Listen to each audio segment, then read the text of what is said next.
Now, the head of the International Atomic Energy Agency is warning the nuclear safety situation at Ukraine's Zaporizhzhia power plant is deteriorating. Rafael Mariano Grossi says a drone strike hit the road around the perimeter, close to cooling water sprinkler ponds, about 100 metres from the only remaining line providing a power supply to the site. Let's talk to Dr. Arnab Basu, an expert in nuclear detection and a CEO of Kromek Group. Good morning to you. How serious is the situation at Zaporizhzhia? Do we have accurate information? Good morning. Look, nuclear power plants are not meant to be in middle of war zones, and so it itself poses a risk.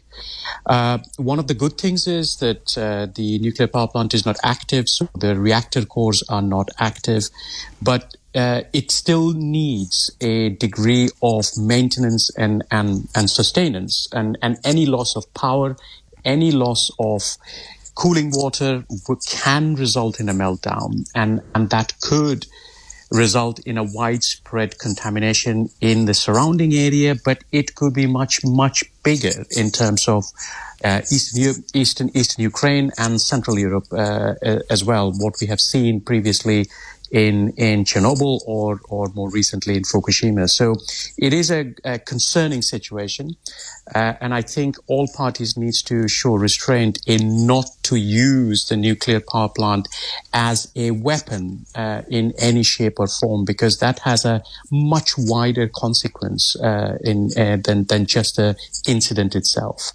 It is under Russian control currently, isn't it? It is, since I think it's almost now coming up to 2 years since it's under Russian control. So realistically, how can the international community better protect what's happening there? I mean, obviously there's the wider issue of bringing the whole conflict to an end, but specifically around Zaporizhzhia.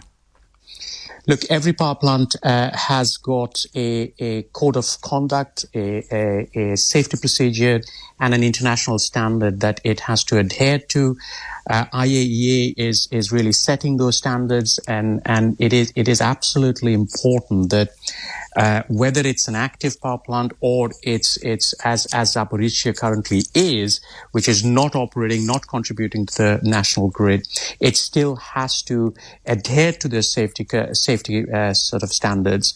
But ultimately, it is the operators who are responsible for it, and it is going to be extremely responsible for letting a nuclear power plant actually go out of control or do something malicious, whether it's doing intentional harm to the core or the dry fuel storage or the wet fuel storage, which all could have tremendous consequences for people in and around and much wider area.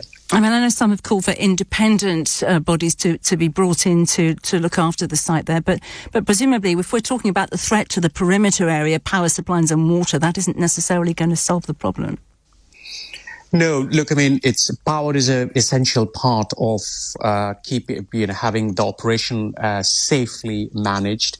There are backup generators in every nuclear power plants, and so continuous power, continuous sources of water to keep things cool and keep things under control is an absolute essential part, and any disruption to that always poses risk, and it is marked that IAEA has made the statement after the latest sort of incident. I mean, even last weekend we had the loss of power in Zaporizhzhia, which it all builds up, and it is the law of unintended consequences. One small mistake or one really bad decision could lead to a much wider consequence for Europe itself.